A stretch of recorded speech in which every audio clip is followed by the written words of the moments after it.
The storm wasn't the worst thing that happened that night. That honor went to the fight. Hours ago, I was home, screaming at him, at Brandon, for reasons that felt life or death in the moment, but blurred into something petty after I slammed the door.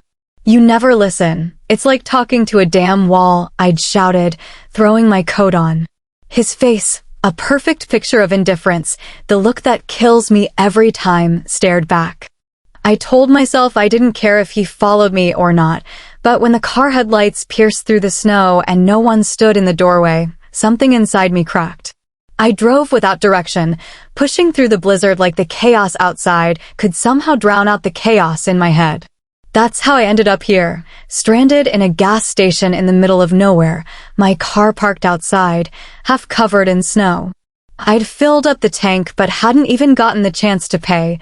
The storm slammed harder, as if the universe was punishing me for leaving. The store was pretty much empty, except for this guy, Wyatt, at least that's what his name tag said. He looked like he was in his late teens, probably 19. He was behind the counter and didn't even bother to look up when I walked in. I grabbed some chips and a soda. Just out of habit, you know, anything to make me feel less bored. I was about to head to the checkout when the door swung open. The cold came first, biting and sharp, crawling across the back of my neck, then him. He walked in like the storm had let him go just for this. Snow fell from his shoulders as he shook it off. His face was the kind you'd expect on a magazine cover. Sharp lines, piercing eyes, the kind of confidence that wasn't learned but inherited.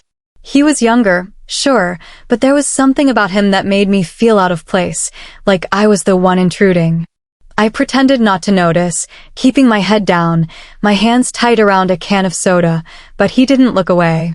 His gaze was like a weight, pressing into me without a single word. And then, the lights went out. The fluorescent hum cut off mid-buzz, leaving us in near darkness. Outside, the storm roared, shaking the glass panes. The only light came from the snow, pale and eerie, casting jagged shadows through the windows. "Wyatt," my voice cracked as I called out to the clerk. Nothing. He was gone, disappeared into the back, and I was left with the stranger. I knew he was still there. I could feel him the same way you feel thunder before it strikes. The air shifted, electric and heavy. I gripped the counter, my heartbeat pounding in my ears. Somewhere out there, my husband was still at home, furious, and I was here, trapped with a man who felt like both a threat and a salvation. I wasn't the kind of woman who believed in omens, but as the storm screamed against the glass and the stranger's shadow moved in the dim light, I realized something. Fate didn't wait for you to believe in it. It came for you anyway. The power hadn't come back on, and the snow had only gotten worse. Outside, the storm raged like an unstoppable beast, and the world beyond the gas station was swallowed up by the thick veil of white.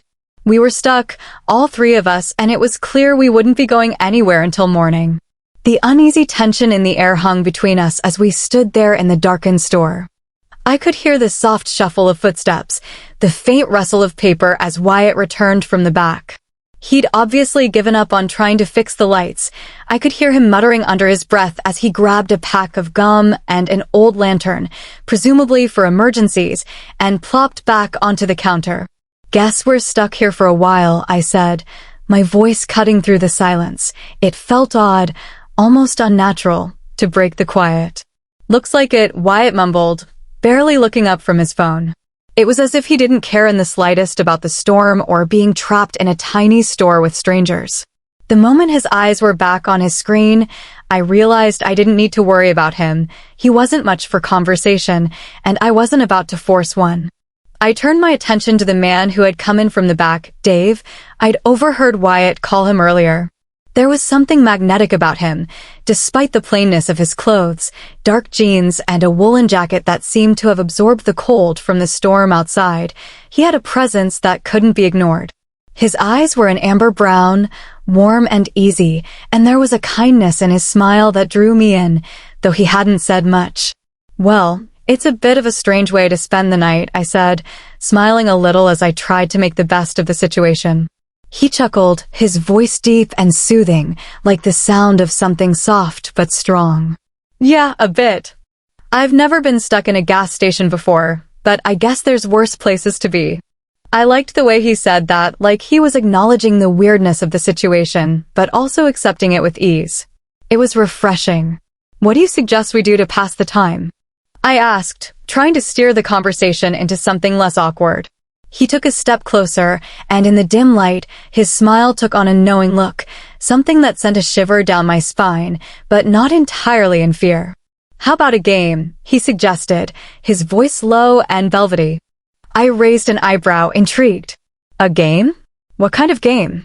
He reached behind the counter, his fingers brushing against a dusty bottle of soda. He spun it in his hands, the glass catching the light. Spin the bottle, he said, his eyes never leaving mine.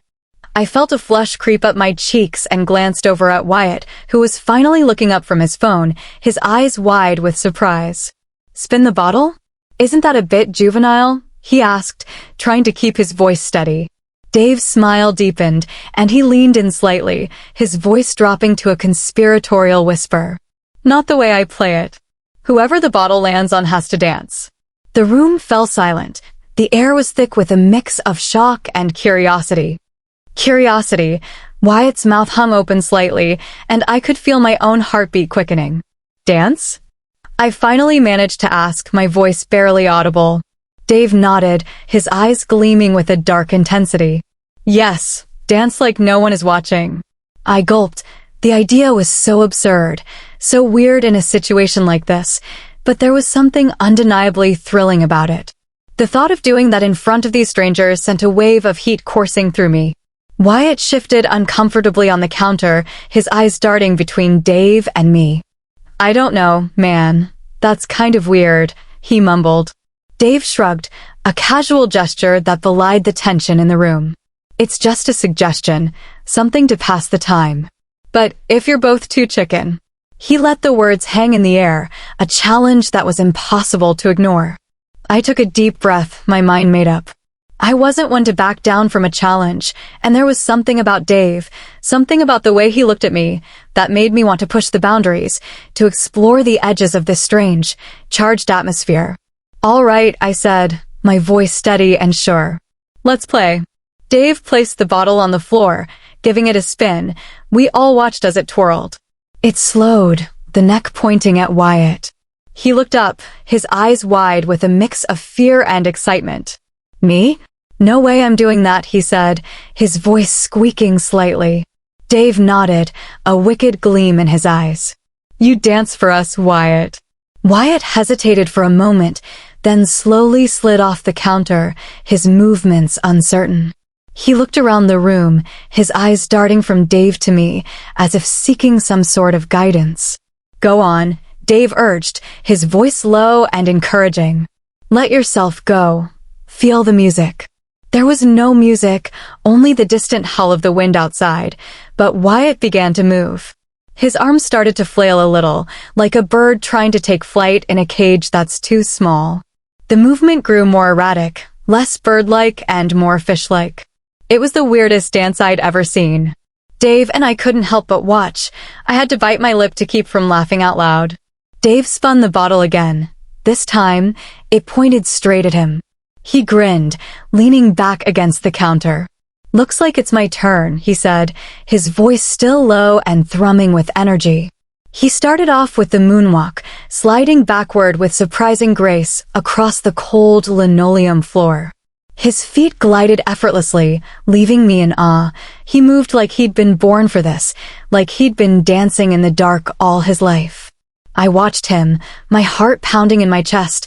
There was something about his confidence, the way he owned the space around him, that made me want to be closer to him, to feel that heat that was emanating from his body. After a moment, he stopped and spun the bottle once more. This time, it came to rest pointing at me. I could feel the heat of Dave's gaze on me, his eyes never leaving my face as he waited to see what I would do. My thoughts drifted back to a time when things were simpler, when Brandon and I were young, and he would look at me with a kind of hunger in his eyes. We used to play games just like this. It wasn't like it was now, the distance between us so thick it could suffocate. I remembered the way he used to touch me with tenderness and patience, but now it was as if the spark had long since burned out. Maybe that was why I was allowing myself to be so caught up in this moment. What I was doing felt like a secret revenge against the man I once loved. It was a way to remind myself that I still mattered, that I could still be the woman I once was, the one Brandon had left behind. I took a deep breath and stepped into the circle of light from the lantern, feeling suddenly exposed and vulnerable, but I'd made a promise, and I was going to keep it. I closed my eyes and let the rhythm of the storm guide my movements. Slowly, I began to sway, rolling in a way that I'd never allowed myself to do in public before. I let my hands wander, feeling the fabric of my shirt cling to me as I moved. With each step, I peeled away layers of doubt and fear, unveiling more of myself to them. I danced for them and for myself, letting the storm outside match the tempest building inside me. My dance grew bolder, a testament to how much I was enjoying this strange, impromptu performance. I turned away from them, bent forward, and then, as if the moment couldn't get any more intense, I turned back around and moved in a way that made their jaws drop. The storm outside had nothing on the heat building in that little convenience store. As my body swayed to the rhythm, I caught myself enjoying it. There was something so liberating about the way their eyes followed me. It made me feel alive in a way I hadn't in years. But even as I moved sensually, my mind couldn't stop drifting back to Brandon. How would he feel if he knew? If he saw me now, dancing, lost in the moment, giving myself to them in a way I'd never given myself to him? Would he even care? That thought, a sudden sting of bitterness, flashed through me. I felt a wicked thrill in knowing he'd never understand, never see me the way they did, and just like that, guilt and revenge intertwined in my veins, making the fire inside burn hotter. Finally, I stopped. I found both Dave and Wyatt staring at me, their expressions a mix of shock and disbelief. Dave broke the silence first. "Well, that was," he said, his voice a little gruff. Surprising, I finished for him, my cheeks still flushed from the exertion. "I've never done anything like that before." Wyatt just nodded, his eyes wide. "You've got moves," he said, a hint of admiration in his voice. I shifted uncomfortably as Wyatt's eyes locked with mine. There was a thrill in the air, but beneath that, the guilt churned in my stomach. I knew it wasn't right.